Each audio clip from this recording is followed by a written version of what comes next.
Hello friends, मैं doctor Sanjeet YouTube के माध्यम से पाइल्स, फिशर, फिशुला और पाइलोनल साइनस संबंधित मेरे पास बहुत सारे आज भी क्वेश्चंस आए हैं। अगर आपका भी कोई ऐसा क्वेश्चन हो जो पाइल्स से रिलेटेड या फिशर संबंधित या फिशुला संबंधित, चाहे उसकी बीमारी के बारे में कोई जानकारी प्राप्त करनी है या उसकी मेडिसिन के बारे में अगर कोई जानकारी प्राप्त करनी है, तो प्लीज़ मुझे ऐसे कमेंट कर सकते हैं। मैं आपका क्वेश्चन का आंसर ऐसे ही दूंगा।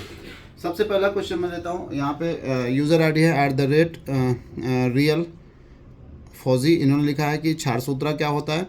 दूसरा क्वेश्चन है, ये प्रिया जी हैं, प्रिया राजपूत जी हैं। इन्होंने पूछा है, हेलो सर, मैं प्रेग्नेंट हूँ, मुझे फिशर की प्रॉब्लम है सर, मुझे इंटरनल और एक्सटर्नल टैक्स हैं, प्लीज़ कोई सजेशन हो तो प्लीज़ बताएं। इसी तरह यहाँ पे क्वेश्चन है @नमन जी हैं। इन्होंने पूछा है कि सर मुझे 6 ईयर पहले सिलेक्शन स्क्लेरोथेरेपी इंजेक्शन लगे थे हेमोराइड के यूज़, उसके बाद सर मुझे फीकल इनकॉन्टिनेंस का इशू हो रहा है, गैस और टॉयलेट पर पूरी तरह से कंट्रोल ख़त्म हो गया है। ऐसे ही बहुत सारे क्वेश्चन हैं। सर आपने जो वीडियो में फ़ोटो डाली है ऐसा ही मेरा फिशर है, इसके लिए कौन सा तेल या कौन सी दवाई यूज़ करूं? ऐसे ही बहुत सारे क्वेश्चन हैं। तो सबसे पहले मैं आपका ये राहुल रियल लाइफ जो है जिन्होंने पूछा है, क्षार सूत्रा क्या होता है। क्षार सूत्रा एक आयुर्वेदिक मेडिकेटेड थ्रेड होता है जिसमें बार्बर लाइनन थ्रेड 20 का हम यूज़ करते हैं, जिसपे 21 दिन तक स्नोही क्षीर की कोटिंग होती है, 7 दिन तक इसमें अपमार की कोटिंग की जाती है और 3 दिन तक हरिद्रा की कोटिंग की जाती है। तो टोटल इसमें 21 कोटिंग ऑफ स्नोही क्षीर की होती है, 7 कोटिंग इसमें अपमार की होती है और 3 कोटिंग हरिद्रा यानी हल्दी की होती है। तो ये एक ऐसा जो थ्रेड बनता है, एक हमें छासूत का डॉक्टर साहब वो लाइएगा, थ्रेड लाइएगा, दिखा देते हैं। तो जो हमारा क्षार सूत्र होता है, ये क्षार आयुर्वेद में बताया गया है। क्षार एक जो होता है ये अनुशस्त्र होता है। शस्त्र जो होते हैं 20 प्रकार के होते हैं और अनुशस्त्र जो होता है वो 14 प्रकार के बताए गए हैं। अनुशस्त्र और शस्त्रों में आयुर्वेद में जो हमारी शिशु सहितम बताया गया है वो सबसे श्रेष्ठ बताया है, क्योंकि इसके 3 कार्य बहुत अच्छे से परफॉर्म करता है। छेदन, भेदन, लेखन, एक्सीजन, इनसीजन और स्क्रैपिंग। कोई भी ऐसा इंस्ट्रूमेंट नहीं है जो ये तीनों काम एक साथ जल्दी कर पाए, लेकिन क्षार सूत्र जो होता है, क्षार की वजह से ये अपना तीनों काम करता है। और जहाँ पर कोई भी इंस्ट्रूमेंट नहीं यूज कर सकते, मान लो कोई फिशुला है जैसे ग्रेड 5 का है, मान लो वो नहीं काम कर पा रहा है, वहाँ तक हमारा इंस्ट्रूमेंट नहीं पहुँच पा रहा है। जैसे अभी एक क्वेश्चन इन्होंने पूछा कि सर मैंने स्क्लेरोथेरेपी ली थी, मेरा मलद्वार मतलब उनकी रिंग कट गई है, उनका मल नहीं रोक पा रहे हैं, गैस भी नहीं रोक पा रहे हैं। तो ये जो कर्म होते हैं, जो रिंग कटने की वजह से जो दिक्कत आती है वो इस क्षार में, जो कि ना के बराबर होती है अगर सही से टेक्निक देखें। यही है अपमार्ग क्षार सूत्र, ये अपमार्ग क्षार सूत्र का लेपन है। देखिए हल्दी की कोटिंग है। अभी जब मैं इसकी दवा निकालूंगा तो देखिए वाइट हो जाएगा, आप देख सकते हैं। इसकी ये कोटिंग है, ये पूरी 21 कोटिंग होती है टोटल। ऐसे करते जाएंगे तो ये पर डे जो है इसकी एक कोटिंग निकलती रहती है और 7 दिन बाद हम क्षार सूत्र चाहे फिशुला में चेंज करते रहते हैं। तो ये क्षार होता है। अपमार्ग क्षार सूत्र कैसे बनाया जाता है, इसका पूरा डिस्क्रिप्शन हमने एक यूट्यूब पे बताया हुआ है, प्लीज़ मेरे पुराने वीडियोज़ में देख लीजिएगा। क्षार सूत्र क्या होता है, कैसे ये कार्य करता है, इसका पीएच कितना होता है, कैसे ये हाई ग्रेड जो हाई एनल फिशुलाज होते हैं उसको कैसे ठीक करता है, तो इसके बारे में बहुत डिटेल में बताया है। दूसरा क्वेश्चन जो था वो मैम थी जिन्होंने पूछा कि प्रेग्नेंट हूँ, मुझे फिशर की प्रॉब्लम है। मैम अगर सबसे पहले होता है जैसे प्रेगनेंसी में भी, जैसे 9 मंथ की जो प्रेगनेंसी होती है इसके ड्यूरेशन, जब प्रेगनेंसी होती है तो जब बच्चे का पेट के अंदर जब प्रेशर बढ़ता है तो उसकी वजह से क्या होता है, जो इंट्रा एब्डोमिनल प्रेशर होता है, जो पेट के अंदर का प्रेशर होता है वो बढ़ता है, तो हमारी जो रेक्टम होती है उस पर दबाव पड़ता है। तो दबाव पड़ने की वजह से क्या होता है, अगर हमें कॉन्स्टिपेशन नहीं भी है, पेट अगर हमारा नॉर्मल भी साफ होता है तब भी वहाँ पे चोट लगने की संभावना बढ़ जाती है। और लगभग 70 से 80% प्रेगनेंसी के केस में मैंने देखा है उनको फिशर थोड़ा बहुत हो ही जाता है, कम ज़्यादा मात्रा में होता है। तो कोशिश करें कि जो आपकी गायनिकोलॉजिस्ट, जिन डॉक्टर से आप इसका मतलब अपने गायनी की आप ट्रीटमेंट ले रहे हैं, सलाह ले रहे हैं, उनसे एक बार इसके बारे में ज़रूर डिस्कस करें। मैम देखिए स्किन टैग जो आप बता रही हैं, आपको ये एक्सटर्नल है इंटरनल है, ये कोई बहुत बड़ी समस्या नहीं है। फिशर में स्किन टैग तो बन ही जाता है अगर वो क्रोनिक होता है तो, लेकिन स्किन टैग कोई बीमारी हम लोग नहीं मानते। हाँ, अगर फिशर की वजह से आपको अनबियरेबल पेन है, अनबियरेबल इचिंग हो रही है, बहुत ज़्यादा ब्लीडिंग हो रही है, बहुत ज़्यादा वहाँ पे अनकंफर्टेबल फील कर रहे हैं, तो आप इसका इलाज कराएं। अदरवाइज मुझे लगता है केवल आप सिड्स बात कर सकती हैं, हल्के गुनगुने पानी में थोड़ा सा बैठ के सिकाई कर सकती हैं। इतना गुनगुना पानी नहीं होना चाहिए कि आपकी स्किन वहाँ पे जल जाए, तो और इतना ज़्यादा पानी मत लीजिएगा कि आपका केवल मलद्वार का हिस्सा ही उस मतलब आपका भीगे। अगर आप बच्चे की प्रेशर की वजह से प्रेगनेंसी में कई बार हम उकड़ू मुकड़ू नहीं बैठ पाते हैं, नहीं बैठ के सिकाई कर पाते हैं, तो एक काम कर सकते हैं, हल्का सा पानी गर्म करिए, उसमें थोड़ा सा फिटकरी या बिटाडिन जो डॉक्टर आपको बताएं उसको कपड़े में हल्का से लेके मलद्वार पे सिकाई करिए। तो इससे क्या होगा बेटा, आपको पेन में आराम मिलेगा, आपको जलन कम होगी, आपको ब्लीडिंग में आराम मिलेगा। और दूसरा, हो सके तो जात्यादी तेल या पाइलोवांस तेल थोड़ा सा ऐसे सिरिंज में कैथेटर में भर के, जैसे ये सिरिंज है इसमें लेके 2 या 3 ml हल्का सा मलद्वार में पुश कर लीजिए जब आप मोशन के लिए जाएंगे। तो इससे क्या होगा, जब आप मोशन में latrine at the time of defecation यानी मल त्याग के समय अगर आप ये ऑयलिंग कर लेते हैं तो आपका जो मल है वो आसानी से फिसलते हुए बाहर आ जाएगा और उस पर चोट कम लगेगी, आपको फिशर में बहुत आराम मिलेगा। खाने वाली औषधियों में बहुत सारी औषधियाँ आती हैं, लेकिन प्रेगनेंसी में बहुत सारी औषधियाँ नहीं दी जाती हैं क्योंकि बच्चे को नुकसान हो सकता है। जैसे पेन किलर्स आपको नुकसान करेगा, कुछ ऐसी खाने वाली औषधियाँ होती हैं, चाहे आयुर्वेद की हो या एलोपैथ की हो या कोई भी पैथिक हो, कुछ दवाइयाँ हो जाती हैं कई बार नुकसान कर जाती हैं। तो केवल मेरी तरफ से एक ही सलाह है, पेट साफ रखें, सिर्ज बात कर सकते हैं, वो भी केवल ऐसा सिर्ज बात करिएगा खाली मलद्वार का एरिया ही वहाँ पे मतलब सिकाई हो, पेशाब के रास्ते के आसपास सिकाई ना हो, क्योंकि इससे आपके बच्चे को कई बार होता है वेजाइनल इन्फेक्शन हो जाता है जो पानी होता है उससे, तो उससे आप बचेंगे। और मुझे लगता है कि एक बार जो आपकी गायनेकोलॉजिस्ट हैं एक बार उनसे ज़रूर बात करिए और जो मैं बता रहा हूँ एक बार उनसे डिस्कस करिएगा, क्या मैं सिर्ज बात कर सकती हूँ, थोड़ा सा जात्यादी तेल या पाइलोवांस का प्रयोग कर सकती हूँ। अगर आपकी गायनेकोलॉजिस्ट डॉक्टर अलाउ करती हैं तो प्लीज़ यूज़ करिए, अगर मना करती हैं तो प्लीज़ उनकी गाइडलाइन में रहिए, उनकी गाइडलाइन फॉलो करिए, क्योंकि हमने बिना देखे आपको कोई भी दवा या कोई भी ऐसा मैसेज मतलब दवा नहीं बता सकते हैं। इन्होंने जो पूछा है कि स्क्लेरोथेरेपी इंजेक्शन लेने के बाद मेरा हेमोराइड का ट्रीटमेंट हुआ था, अब मैं अपने मल को नहीं रोक पा रहा हूँ। तो बेटा देखिए नमन जी, इसका ट्रीटमेंट थोड़ा बहुत हो जाता है।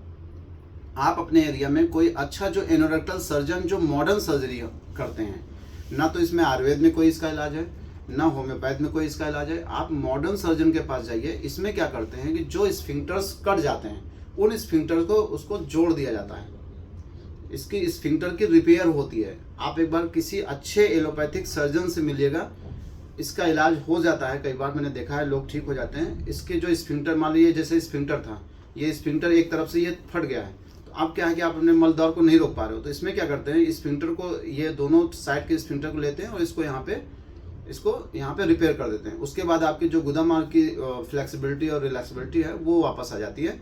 तो एक बार आप किसी अच्छे सर्जन डॉक्टर से मिलिए बेटा, भगवान ने चाहा तो आप ठीक हो जाओगे। आपने जो वीडियो डाली है फिशर है, इसमें कौन सा तेल कौन सी दवाई यूज़ करें, तो संजय कुमार जी हैं इन्होंने जो पूछा है। तो फिशर में सबसे अच्छा जो मैं यूज़ करता हूँ वो पाइलोवांस ऑयल यूज़ करता हूँ। सुबह लेटिन जाने से पहले मलद्वार में डालना होता है, आने के बाद गुनगुने पानी थोड़ा फिटकी डाल के सिकाई में बताता हूँ। डाइट खाने में नॉनवेज, पनीर, अमरूद मैं स्पेशली मना करता हूँ कि इसको ना खाइए। क्यों ना खाएं, इस पर बहुत सारा वीडियो मैंने बना रखा है, एक बार आप प्लीज़ देख लीजिएगा। आपको 50% तो केवल आपके डाइट और आपकी लाइफ स्टाइल के चेंज में आपका सिरजबात और जात्यादी या पाइलवांस के तेल से ही आपको राहत मिल जाएगी। बाकी जो लगभग 50% रहता है वो कोई भी मेडिसिन आप यूज़ कर सकते हैं। इसमें अर्श कुठार ले सकते हैं, कंकानवटी ले सकते हैं, अभ्यारिष्ट पेट साफ करने के लिए ले सकते हैं। तो किसी अच्छे डॉक्टर को एक बार दिखाकर जो मैं दवाइयाँ बता रहा हूँ उनसे डोज पूछ लीजिएगा, कितनी मात्रा में कौन सी दवा लेनी है वो आपके डॉक्टर ही बताएंगे, मैं ऐसे नहीं बता सकता हूँ, बस मैं आपको दवा का नाम बता सकता हूँ। यहाँ पे अमित जी हैं, इन्होंने पूछा है बस्ती पंचकर्मा ट्रीटमेंट से फिशर और उदावरता या जो मार्दो यानी जो ग्रहणी रोग है IBS जिसमें में फ़ायदा मिलता है क्या सर? बिल्कुल मिलता है। देखिए वस्ती पंचकर्मा का एक पार्ट है, जैसे वमन, विरेचन, वस्ती, उत्तर वस्ती, और इसमें जो होता है वस्ती पंचकर्मा का एक पार्ट है। वस्ती जो होता है हमारे आयुर्वेद में, अगर चरक संहिता में जाइए तो किसी भी चिकित्सा का अर्ध चिकित्सा है, यानी अगर किसी भी रोग में चाहे कोई भी रोग हो अगर आप उसमें वस्ती कर देते हैं तो उसमें क्या है 50% यानी उस बीमारी का इलाज है। वस्ती एक तरह से हमारी बॉडी में जो टॉक्सिन्स होते हैं, जो संशोधन चिकित्सा इसको कही जाती है, अगर हमारे शरीर में कोई ऐसा टॉक्सिन्स आ गया है जिसकी वजह से हम बीमार हो गए हैं तो उन टॉक्सिन्स को निकालने में बहुत हेल्प करता है। वस्ती चरक संहिता में इसको अर्ध चिकित्सा बोला गया है। और वस्ती जो होता है वात के लिए सबसे बेस्ट मतलब इसकी ट्रीटमेंट माना जाता है। वात, पित्त, कफ, 3 ऐसे हमारे शरीर में दोष होते हैं जिनकी विषमावस्था यानी अगर उसमें थोड़ा सा डिस्टर्ब हो जाए तो हमें बीमारी उत्पन्न होती है। तो और वात, पित्त, कफ इन तीनों में वात जो होता है वो सबसे ज़्यादा मेजर रोल प्ले करता है बीमारी उत्पन्न करने में, क्योंकि वात जो होता है वो चलायमान होता है हमारे शरीर में, यहाँ से हम मूव करता है तो हमारे शरीर में बीमारियों को एक मतलब जो दोष होते हैं उनको एक स्थान से दूसरे स्थान तक ले जाने में हेल्प कराता है। तो अगर वस्ती हम प्रक्रिया करते हैं तो आपका वात समन होगा, वात समन होगा तो कई बीमारियां हमारी आधी अपने आप ठीक हो जाती हैं। तो वस्ती बहुत फ़ायदा करता है। आप प्लीज़ किसी भी अच्छे जो पंचकर्मा स्पेशलिस्ट डॉक्टर होते हैं एक बार उनसे मिलिए। अगर आप उनके थ्रू ये ट्रीटमेंट लेते हैं तो आप विश्वास करिए आपको बहुत राहत मिलेगी, क्योंकि IBS है, IBS की अभी तक कोई ऐसी सटीक दवा दुनिया में नहीं आई कि आप एक दवा खा लो और IBS कोई कहे ठीक कर दें। ये एक तरह से IBS इरिटेबल बाउल सिंड्रोम ये जो होती है एक ऐसी समस्या है जो कई चीज़ों से जुड़ी होती है, जैसे एंजाइटी हो गया, डिप्रेशन हो गया तो ये बीमारी बढ़ जाती है। कोई हैवी खाना खा लिया तब भी ये बीमारी बढ़ जाती है। आप मन से परेशान हो गए तब भी ये बीमारी बढ़ जाती है। लाइफ स्टाइल में कोई बदलाव हो गया तब भी ये बीमारी बढ़ जाती है। तो अभी तक इसका कोई एक ऐसी औषधि नहीं आई है कि आप ये खाइए तो IBS आपका ठीक हो जाएगा। लेकिन अगर आप पंचकर्मा कराते हैं, पंचकर्मा में वस्ती चिकित्सा कराते हैं तो आप विश्वास करिए आपको बहुत फ़ायदा मिलेगा। यहाँ पे इन्होंने बोला @S संदंस ऐसे कुछ है। बादी बवासीर दवा से ठीक हो सकता है क्या? मुझे 4 साल से है, रोग बताएं। मैं जयपुर राजस्थान से हूँ। तो देखिए बवासीर, बादी बवासीर जो हम बात करते हैं, बवासीर 2 प्रकार के होते हैं। एक होता है खूनी बवासीर जिसको हम आर्द्र बवासीर बोलते हैं, आर्द्र मतलब जो गीले होती है, और खूनी बवासीर, बादी बवासीर जो सूखी होती है, ड्राई बवासीर जिसको एक्सटर्नल पाइल्स भी कहते हैं। आप जो नाम ले रहे हैं बादी बवासीर में, तो हम इसको मॉडर्न में इसको एक्सटर्नल हेमोराइड कह सकते हैं। एक्सटर्नल हेमोराइड जो होता है, अगर आपको उसमें जलन, दर्द या खुजली नहीं हो रही तो बेटा इसका इलाज मत कराइए, आप सिर्फ पेट साफ करिए। आप विश्वास करिए आपको जीवन में ये कोई परेशान नहीं करेगा। लेकिन अगर चाहे इंटरनल पाइल्स हो चाहे एक्सटर्नल पाइल्स हो, तब तक इसका ट्रीटमेंट लेने की जरूरत नहीं पड़ती है जब तक ये आपको परेशान न करे। जैसे आपको ब्लीडिंग ना हो, आपको पेन ना हो, आपको इचिंग ना हो, और बैठने में अगर आपको कंफर्ट महसूस अगर लगने लगे कि अनकंफर्टेबल फील कर रहे हैं, तब आप इसका ट्रीटमेंट लीजिए। और वो भी कोशिश करिए कि किसी एनोरेक्टल सर्जन डॉक्टर से मिलकर इसको एक बार में सीधे हटवा दीजिए। दवा से ये सूखता उगता नहीं है, न लगाने वाली से न खाने वाली से। सीधे एक अच्छे डॉक्टर से मिलिए और इसको तुरंत इसको अगर कराएं। अगर आपको परेशान कर रहा है तो, नहीं तो अगर आपको कोई दिक्कत नहीं है तो इसमें कोई इलाज की जरूरत नहीं है। सिर्फ पेट साफ रखिए, हेल्दी लाइफ स्टाइल अपनाइए, जैसे एक्सरसाइज करिए, पैदल चलिए, अच्छा खाना खाइए, लगातार एक जगह ज़्यादा ना बैठिए, क्योंकि एक जगह लगातार बैठने और एक जगह लगातार खड़े रहने से ये समस्या बढ़ जाती है। क्योंकि जब हम एक जगह लगातार बैठे रहते हैं तो गुदा मार्ग पे ब्लड की सप्लाई सप्रेस होती है, कम होती है, वहाँ पे ब्लड वेसल में कंजेशन आता है, जिसकी वजह से अगर आपने थोड़ा सा भी स्ट्रेनिंग यानी कॉन्स्टिपेशन हुआ तो वो स्वेल कर जाती है और पाइल्स की समस्या बढ़ने लगती है। उसके बाद एक है क्वेश्चन, नमस्कार आपके ये जो है GS कोड ऐसे है इन्होंने नमस्कार सर, आपके द्वारा बताया गया ऑयल बहुत ही उपयोगी है, धन्यवाद भैया। और कैथेटर के साथ जो आपने इसका प्रयोग बताया है उससे बहुत लोगों को फ़ायदा हुआ है। कृपया करके जब भी समय हो तो क्रोनिक फिशर के क्षारसूत्र का वीडियो जरूर बनाएं। बहुत से लोग LIS कराकर भी अभी एनल इनकॉन्टिनेंस का शिकार हो रहे हैं। कृपया क्रोनिक फिशर के स्पाज्म क्षारसूत्र से इसका कैसे हो सकता है इस पर वीडियो बनाएं, बहुत से लोगों को भला होगा। तो जो आपका क्वेश्चन है इसका बिल्कुल सही है। जो क्रोनिक फिशर होता है, देखिए LIS से हर पेशेंट को कभी इनकॉन्टिनेंस नहीं होता, ऐसा नहीं है कि सबको हो जाता है। हो सकता है कई बार जो होता है ये स्किल है, एक थेरेपी है, हो सकता है कई बार लोगों को हो भी जाता है, लेकिन क्षारसूत्र भी एक अच्छी थेरेपी है। मैं कोशिश करूंगा इस पर एक वीडियो बनाऊंगा। और क्योंकि हमें क्या होता है कि हमें यूट्यूब की कम्युनिटी गाइडलाइन को फॉलो करना होता है। अगर हम उसमें कोई ऐसा वीडियो डाल देते हैं जिसमें ऑपरेशन है या कुछ ऐसा क्षारसूत्र लाइगेशन के दौरान, तो यूट्यूब के जो है उसको ब्लॉक कर दिया जाता है। तो हम बिकॉज ऑफ कुछ इश्यूज होते हैं कम्युनिटी गाइडलाइन के, तो हम उसको डायरेक्ट वीडियो नहीं डाल सकते। लेकिन बहुत से लोगों ने डाला होगा, एक बार आप यूट्यूब पे देख लीजिएगा। इसमें कुछ नहीं होता है। जैसे ये फिशर है तो इसमें क्या होता है, एक प्रोबिंग करते हैं, जैसे ये प्रोब होती है इसके पीछे जाते हैं, हल्का से यहाँ पे लाके क्षारसूत्र लाइगेट करते हैं। 12 घंटे में पूरा स्किन टैग जो होता है वहाँ से कट जाता है, फिशर का बेड जो होता है वो साफ हो जाता है, और लगभग 25 से 30 दिन में फिशर पूर्ण रूप से, लगभग जितने तक आज तक मैंने केस किए होंगे, लगभग 25 से 30 दिन में सबका ठीक हो गया है। कुछ ऐसे हुए 1000 में 1-2 केस ऐसे हुए जिनका 2 महीने भी लग गया ठीक होने में। सर ये राजेश जी हैं, इन्होंने पूछा है